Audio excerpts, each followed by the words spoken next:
Hi, this is Kelly Forden, and I am so excited to be welcoming Katherine Damm to the program today. We are going to be talking about her story, The Happiest Day of Your Life, which was published first in the Iowa Review in the winter 2022-2023 issue, and it was reprinted in the Best American Short Stories 2024. Katherine Damm's short stories have appeared in Plowshares, the Iowa Review, New England Review, and the Best American Short Stories 2024. She received her MFA from the programs in writing at the University of California, Irvine, where she taught in the English department and co-edited the literary magazine Fault Line. She graduated with an A.B. in literature from Harvard College, where she wrote for the Lampoon and the Harvard Advocate. She lives in Philadelphia with her family and her poodle and is an assistant professor of creative writing at Marymount Manhattan College. She is working on a novel. Welcome, Katherine. So I always like to start with the same question, which is the impetus for the story. Like, what first started you thinking about this story in particular?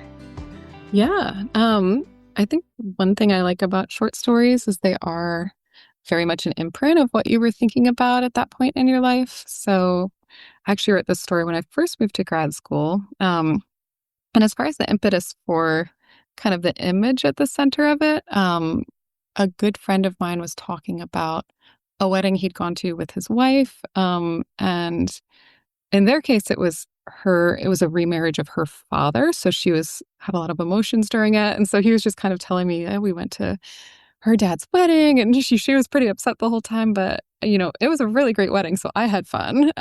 So that was just like an image I had in my head of a husband who just is sort of irrepressibly like, I can't not appreciate a good wedding when I'm at one. So obviously their situation was very different, but I had that image in my head of husband enjoying the party, wife, going through it, whatever it is. So that was in my mind. It was a point where I was thinking about relationships and jealousy and, what if you could just excerpt that from a relationship? And I think those ideas kind of merged. It sort of felt like, the same sort of man who would be like, I can't, not appreciate a good wedding would be the same sort of man who's like, well, I don't like that type of movie. So like, I'm that much happier if your ex-boyfriend wants to take you. So I think this character of Wyatt started to form. And there's also a lot of me and Wyatt. So I think that's where it started. Oh, there's a lot of you and Wyatt, did you say? Yeah. Like what? I'm just curious, what parts in particular do you identify with?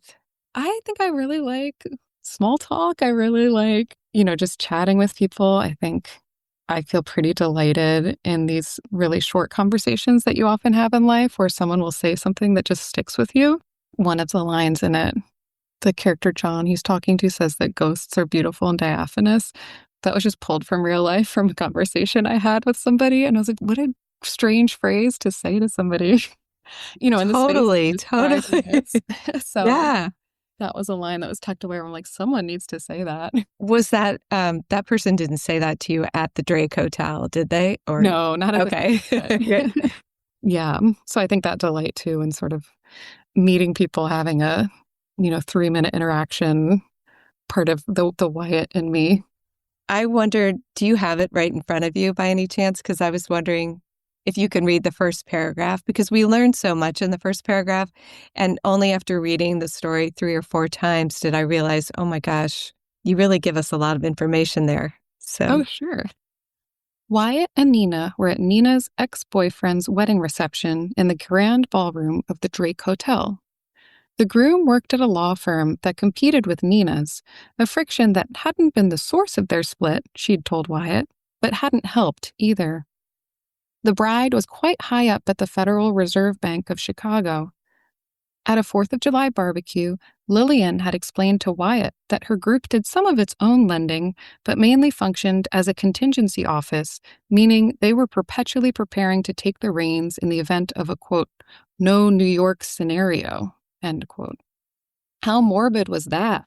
He loved it. So we learned this isn't the first of the ex's weddings. And they're at the Drake Hotel. Obviously, we know, the location too. And then there's the friction that hadn't been the source of their split, but, is a big friction.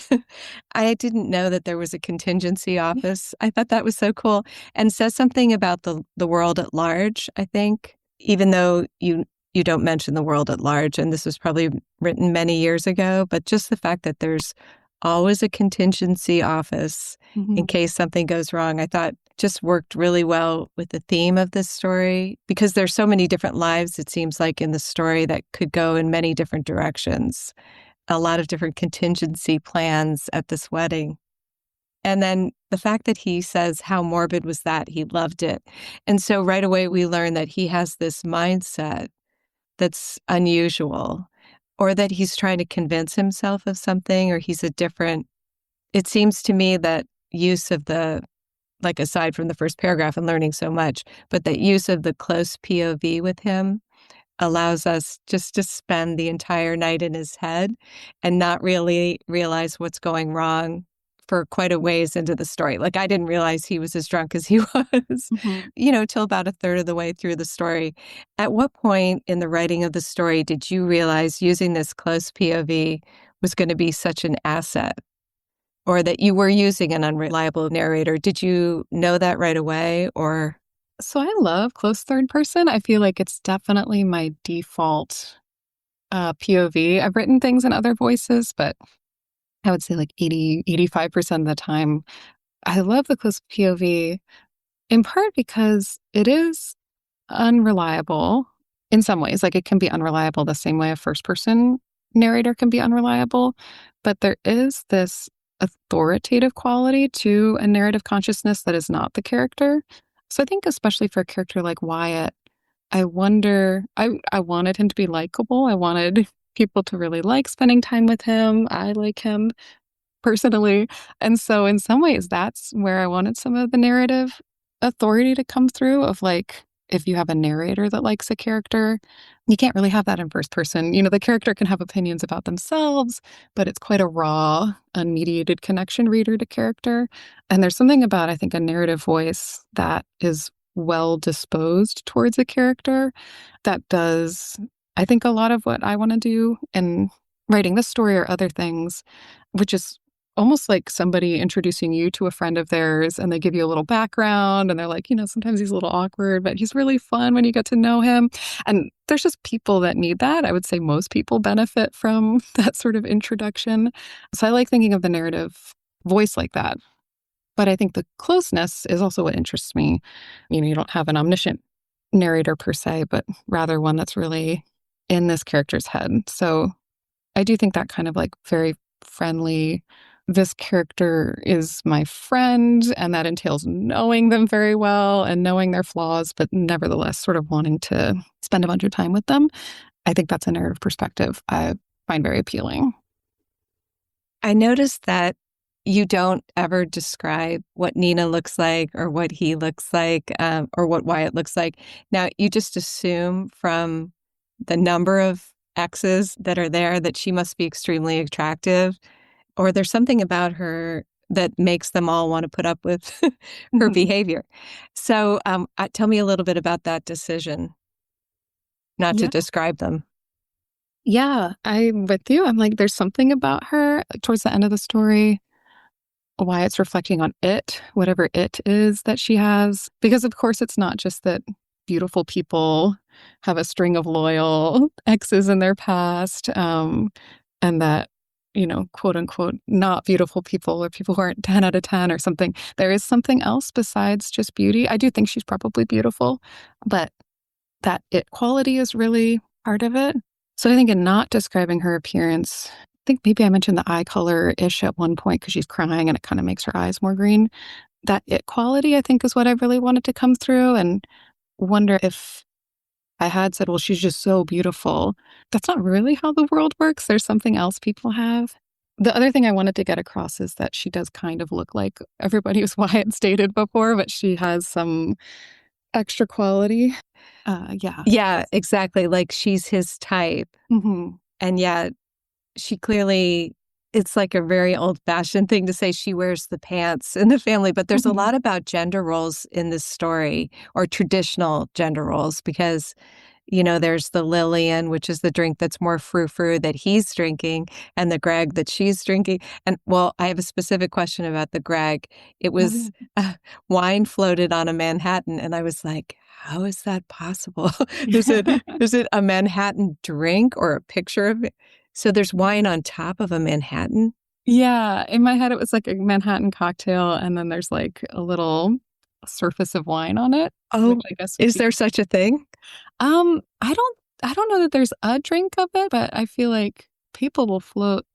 You go to like Right. a cocktail bar. There was like a real mixology boom, I feel like, in the 2010s that Oh, yeah. I was coming off of when I wrote this, which is like you would just see a bartender do something and how Crazy. did you think to do that?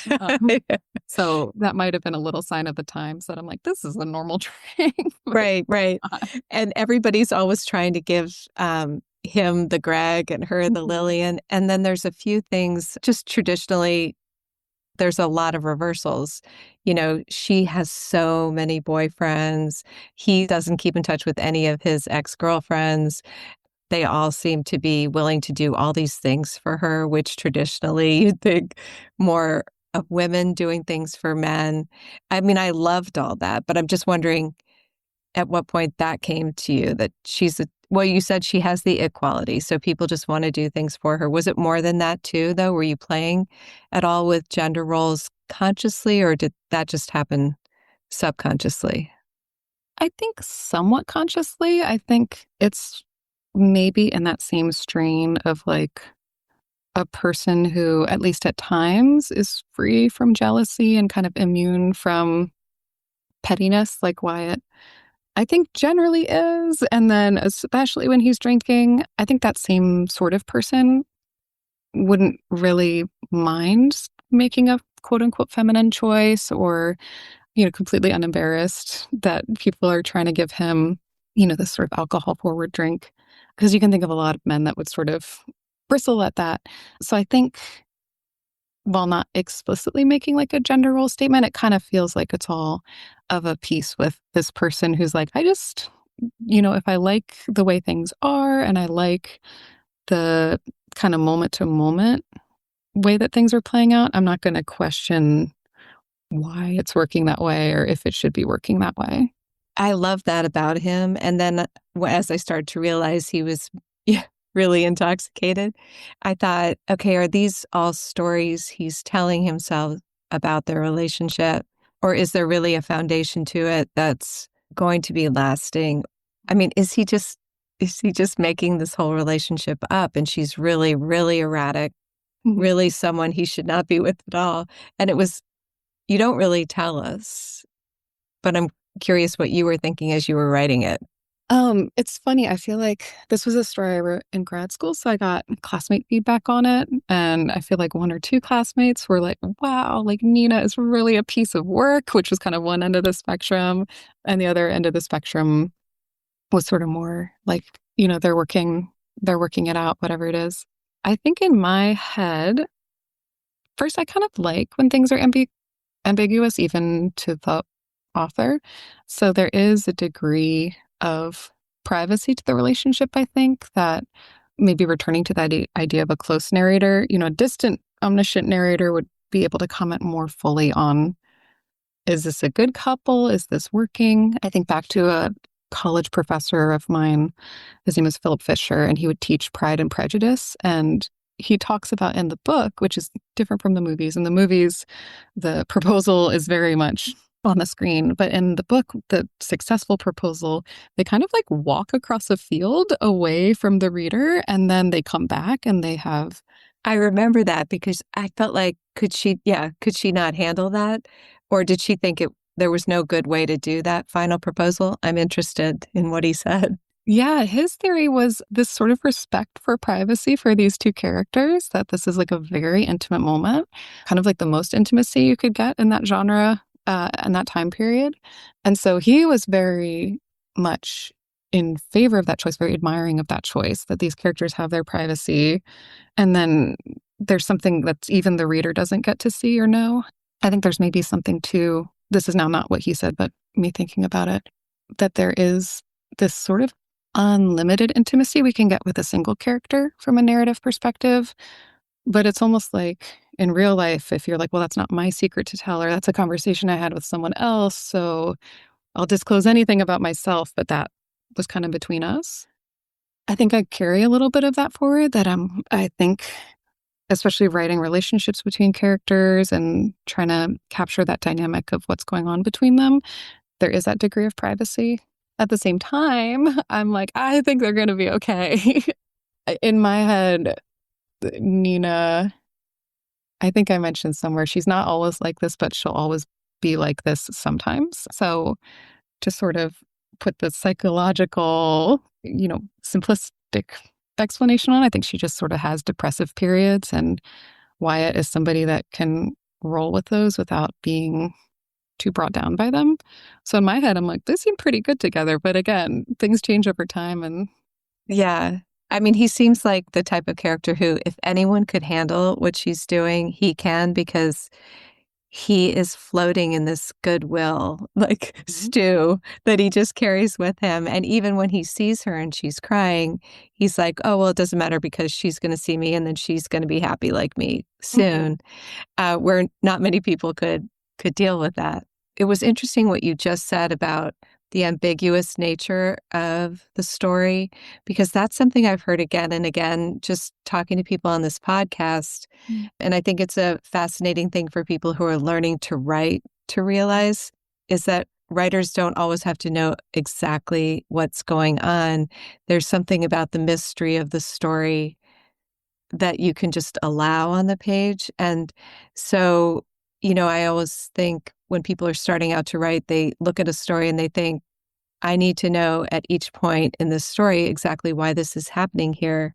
But what you just said is, you can look at the story and say, maybe I don't know exactly why, but I'm just going to leave this on the page. And how do you make that decision when you're redrafting a work? Like, it's okay that I don't know this much. I'm just going to leave this here because it's cool. Or I don't know. yeah, that's something I think about a lot. I think there's an invitation almost to do that in fiction. I teach creative writing, and I'm often asking my students if they have a certain idea or certain material, what is it about that material or the way they render that material that would have to only be fiction? And I don't always have the answer to that myself, but the sort of lack of confidence, or the comfort not drawing conclusions, I think the genre itself invites, because it's mostly scenes. There's other types of writing like montage or, exposition or documents included in something. But for the most part, you're just kind of working with scenes. So it's not like a personal essay or an op-ed where it kind of needs to come to some verbal epiphany. It's more that there's this trust that if I put the series of scenes together, there's going to be some motion or takeaway on the side of the reader. But I do think that's what I really like about fiction, is you kind of shift that final step to the reader, where that confidence of conclusion, or that sort of, whether it's like Nina's a piece of work or I think these two are going to be fine. I kind of like not having to do that. And I like fiction for that reason, because, the job of the writer is just scene work for the most part. And I think as I've written more, I've started to trust more that I have a point of view that I can't necessarily articulate or summarize. But if I'm writing a series of scenes that I think are interesting or somehow resonate with each other, I don't need to say why that is. But because I'm one person and I sort of have my POV, there's going to be something that strings them together that probably someone else is better able to name than I am even. Right. Yeah. And I think that is the joy of reading fiction, is reading all of these things into it and trying to make those connections.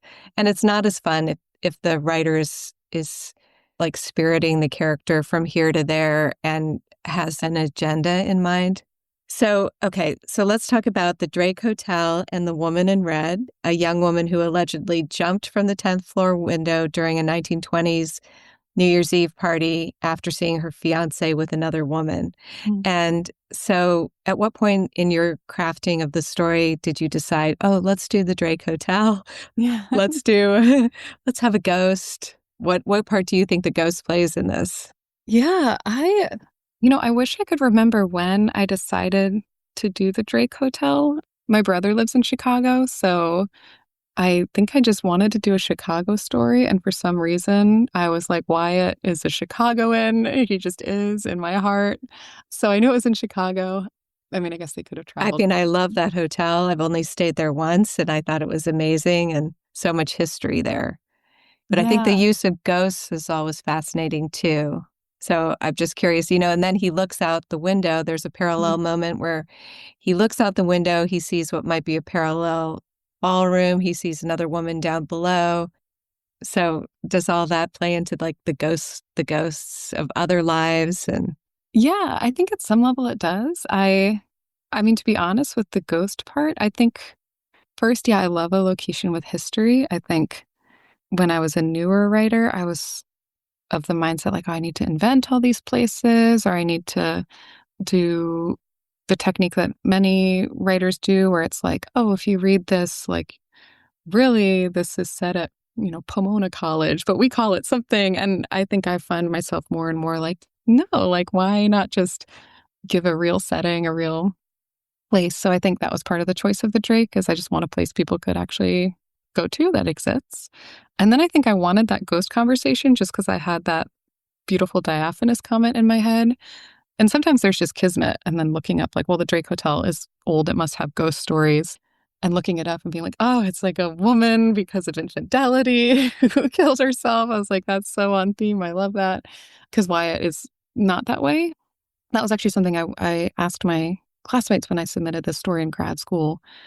Were you ever worried at any point that Nina was off canoodling with somebody, or that he was going to discover? And I remember being really happy that most of the classmates were like, maybe at the very beginning, but then really that stopped being a worry. So I think part of the ghost thing for me, and that ghost story specifically, was kind of naming infidelity as a phenomenon in the world. Because I think if it's completely unnamed in the story of like, this woman who's so close with her exes and is kind of sometimes even sort of going on things that resemble dates with them, is that verging on, a non-monogamy that Wyatt would not be so okay with? So I do think part of it was nice to have like cheating itself sort of named in the story and then moved on from. let's see. So, it's funny. So he thinks he's pleasantly tipsy. And then all the little details are a thing I wonder about all the time when I read stories. For instance, there's the pawn on the table, there's the knocked over tree. And I wasn't until several readings in, I was like, oh, he can't come up with the word uprooted, like a knocked over tree. Like he's so drunk, he's not even saying things correctly. And then I noticed, and then you have they were married in the church that survived the fire, which I thought was a great detail. And then it comes back in the end where Greg's brother Stephen says, oh, you're like a fire on the dance floor, like the great fire or whatever. And so that was such a wonderful moment where it all comes back and it's like, oh, is Wyatt and Nina the great fire that they have to overcome? You don't know either. So all those little details, do they come to you in the first drafting or later on? Are you thinking, what is he actually seeing in each moment? Are you a very visual? I guess what I'm asking is, are you a writer for whom all the aesthetic details come first or come later? I think a lot of the time they come first. I think in scenes, the exception being scenes of dialogue, I feel like if I'm writing characters talking, that comes sometimes just unbroken. And then it's on later drafts that I'm going through and saying like, oh, this should really be somewhere as they're talking. But for the most part, if anything, I almost have the other problem where I keep like a lot of phone notes. So I'll just see things. So sometimes I'll just have this abundance of details that I want to use in a story someday. And so sometimes I'm very detail forward to the point where it's a little bit like, okay, something needs to happen. Like we're just hanging out right now. So I'm definitely sort of I don't know if I'm a visual person per se, but I really like scenes that are very detail dense. So I do think things like plot comes actually much later for me. So I'm curious about the notes app. What are you taking notes on? Just things you see, people you pass, or dialogue you overhear? Yeah, I think all those kind of observed things. And then I think like a lot of people and probably like a lot of writers, I'm always like having little conversations in my head. So sometimes the things I'm writing down are almost like overheard dialogue, but it's just from some made up conversation that's not even me. It's sort of like, wouldn't it be funny if someone said something like this? So yeah, it has that overheard quality because it's not even me playing a conversation that I have any part in. But it's, I love the Notes app. I think it's like my favorite thing. And I think for this story specifically, I had been reading a lot of Joy Williams before writing it. And I think before reading her, I was very precious with these quote unquote ideas where I think, okay, sometime this little snippet or this idea is going to be the center of a story, or this is going to blossom into a whole story. And then reading her, she just like is like bam, bam, bam, all these things where I'm like, wait, that's a whole story. Like this is just the setup for like the history of this desert bar that, is never mentioned again. So Right.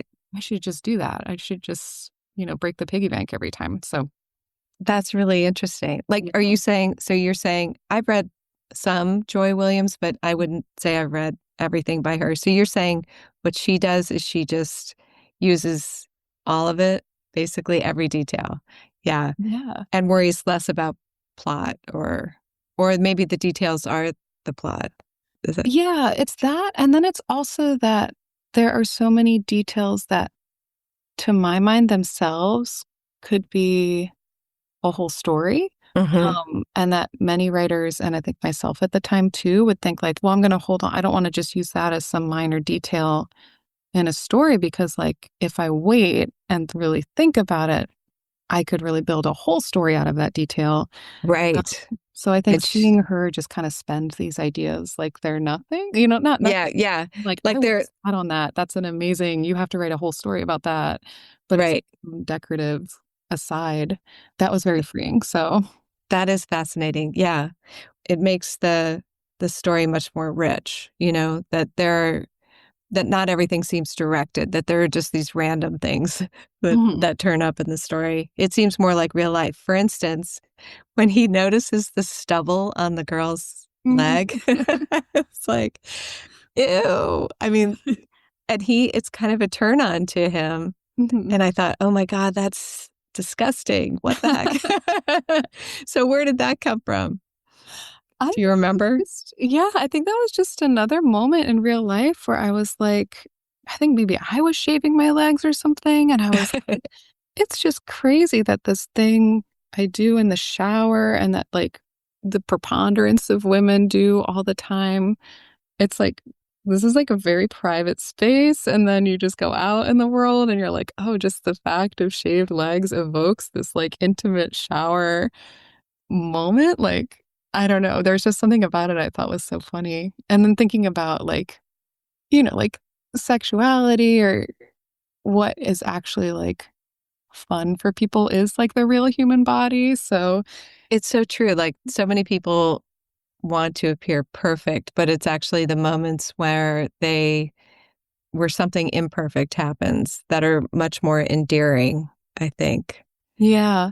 And I think maybe even like a friend of mine, like a male friend of mine, had mentioned something about stubble one time, or Yeah. someone I was dating, and I was like sort of apologizing a little bit. And he's like, no, you never feel like if you're a guy, you just never feel this. Oh, that's Like for so him, it was like this very feminine to feel like stubble on a leg. Like right, right. I Oh like my it gosh. that way. I was like, you know what? This is amazing. Just Yeah, just put it in. What the heck? just put it in. Yeah. Yeah. That reminds me of the boyfriend who whose name I've lost now, but who makes Nina feel feminine. And I really wanted to unpack that. What were you thinking when you wrote that line?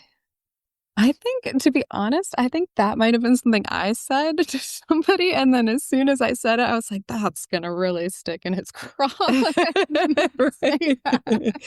Right. Like, what does that mean? I mean, it does stick because I just had no idea. I was like, what does that mean? You Yeah. know?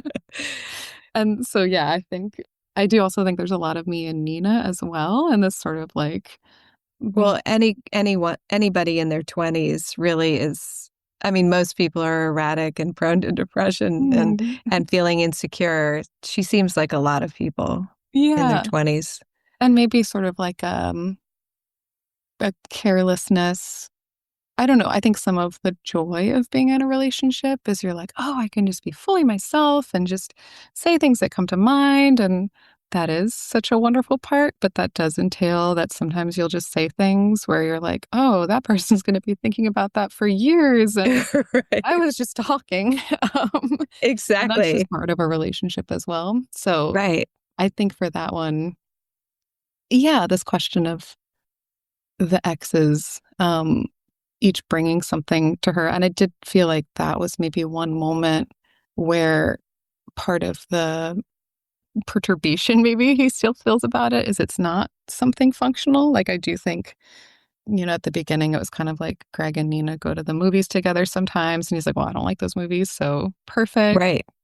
This idea of like, oh, there's just a man out there that is capable of making her feel feminine. I don't really know Right. to do Right. that. Right. You can classify the boyfriend that goes to the movies with her. You can classify the one that they played the guitar together or whatever. But the feminine thing just Yeah. seems huge. Yeah. Like fundamental, actually. Yeah. But I wanted to convey towards the end of the story that she's like that boyfriend from like 10 years, like Right. really think about him. So I also I wanted that concept to be kind of like, whoa, like what do I do with the feminine thing? And for Nina herself, it's kind of like, yeah, Austin, like, Right. yes, we dated in college. And it does, so the whole story has this feeling of how you live, we all live in our heads all the time, and we have no idea what anyone else is thinking about us. And he's having this really incredible, intense experience in a room with all these different people, but completely alone. And when he's out on the dance floor, he thinks he's dancing great and he thinks he's doing so well. And then when he knocks the chair over and when they have to escort him off the dance floor, and then he gets sick and I wasn't sure how to feel about him. I don't know that I knew he was this fun-loving guy. Part of me thought that he was telling himself a story that he would later find out wasn't true about their relationship. Mhm. But the moment where I got the story that is when she belly flops onto the bed at the end and they have that conversation. And there is something about the mystery between two people that has to be maintained for it to retain that kind of excitement for life. You know what I mean? There's a part of her that he will never understand, and that's going to keep him engaged in a Mhm. way. So I don't really have a question behind that, but except I'm just saying I was just fascinated by the experience of being it so in someone's head that I'm actually experiencing being drunk with them Yeah.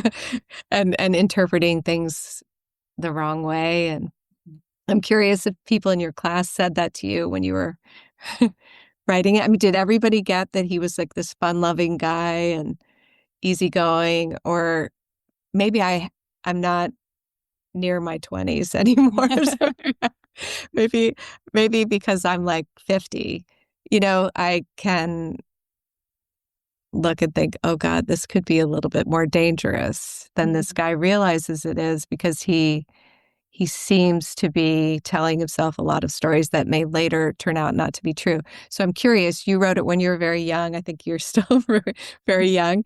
And I'm wondering, you thought of him as more fun and easygoing and the kind of guy that's going to be a good match for her.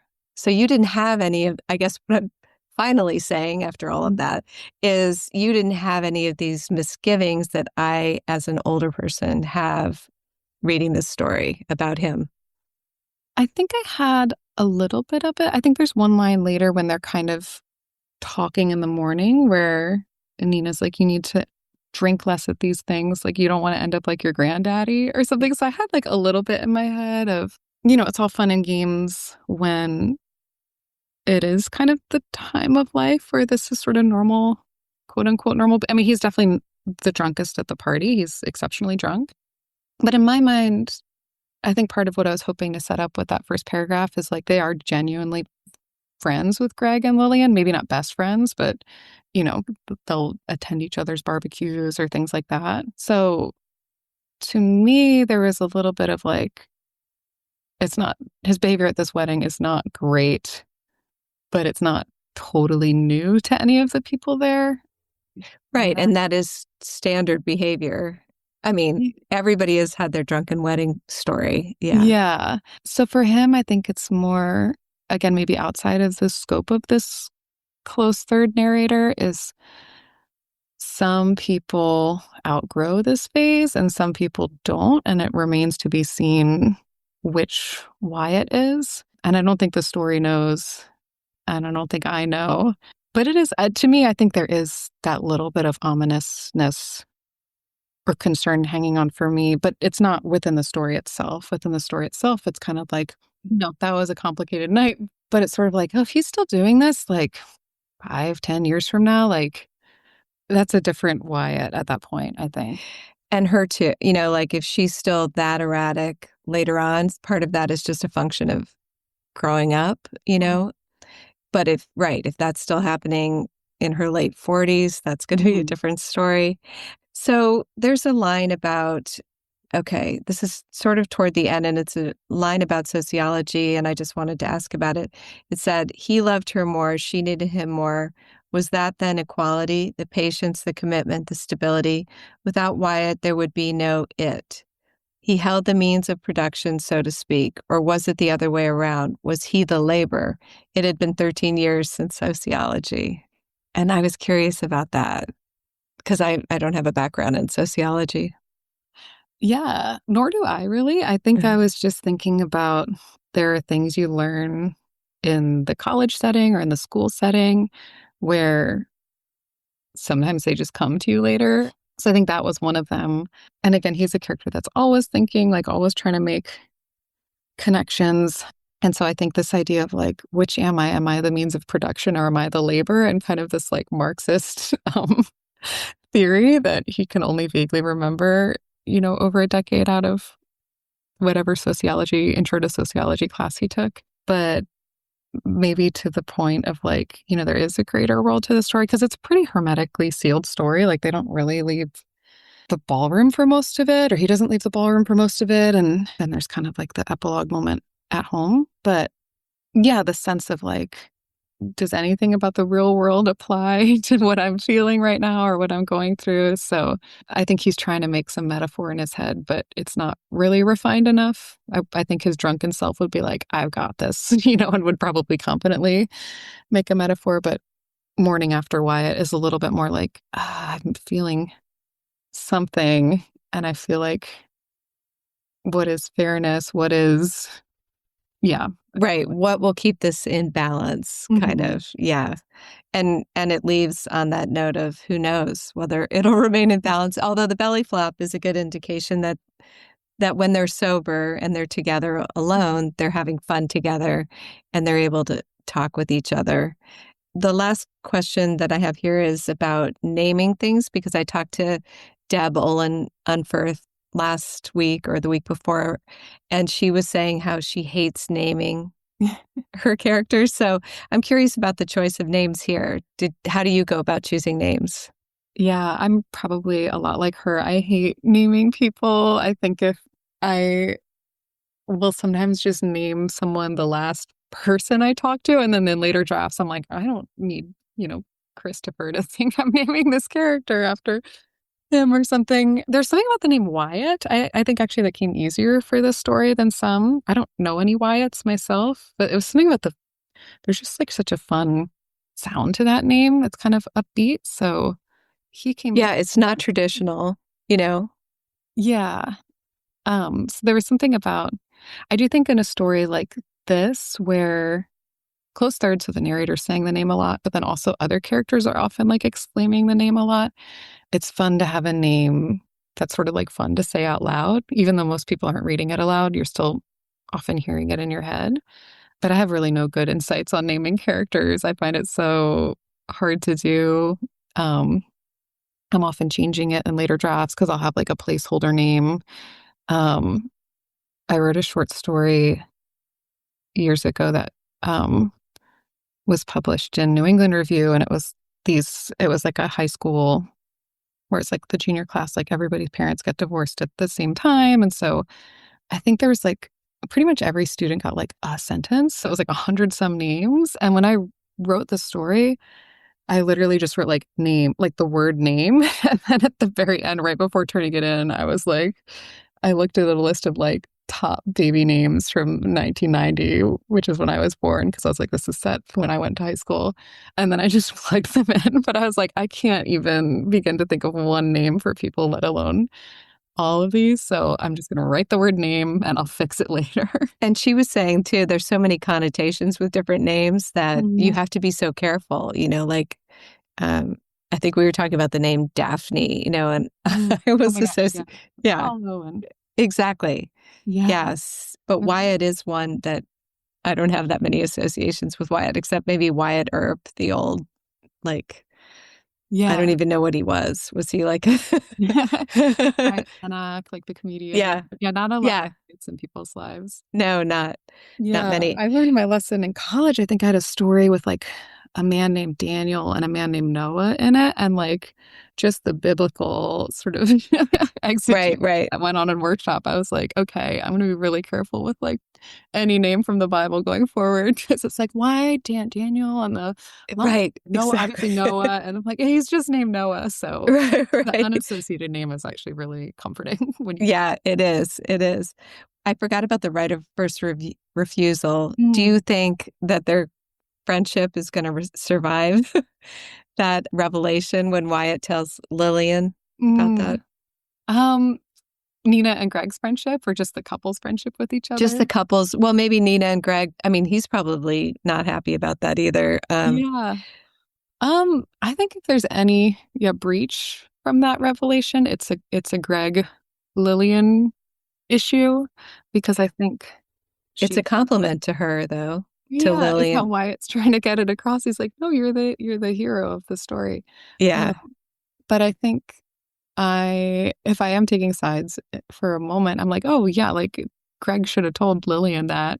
So that's the only problem with it, I think. And I think maybe all the other characters see it that way is right, it's like I approached my favorite ex and I said, I am of age to settle down. He said no, we moved on. I met somebody.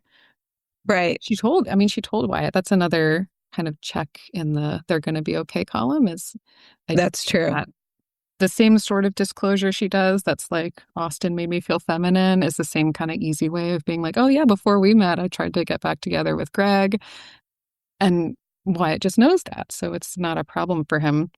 Right. I think for Lillian, yeah, if Greg had told her at the time and said, my ex Nina asked to get together again, and I said no, because we're happy together. I Um, don't think I'd want her to come over after. yeah, probably not. Well, I guess you'd have to figure out like at what point did she say that? Did she say that when we had been to 10 barbecues together or Yeah, before I knew her? Or, it's yeah, complicated. it Yeah. is. So So what are you working on now? Are you working on more short stories or are you? So I'm mostly working on a novel now. I'm hopefully getting towards the end of it. I paused briefly and wrote a short story, which was actually a really nice feeling. I still am like very attracted to the short story form. Part of my impetus for trying to finish this novel, in addition to its own motivation, is like I want to get back to writing stories. Right. I just love the genre so much. So you're in the final stages of the novel. I hopefully. think so. Yeah. Okay, good. Yay.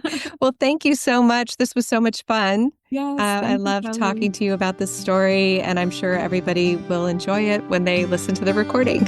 Thank you so much. This was so nice to be invited. Thank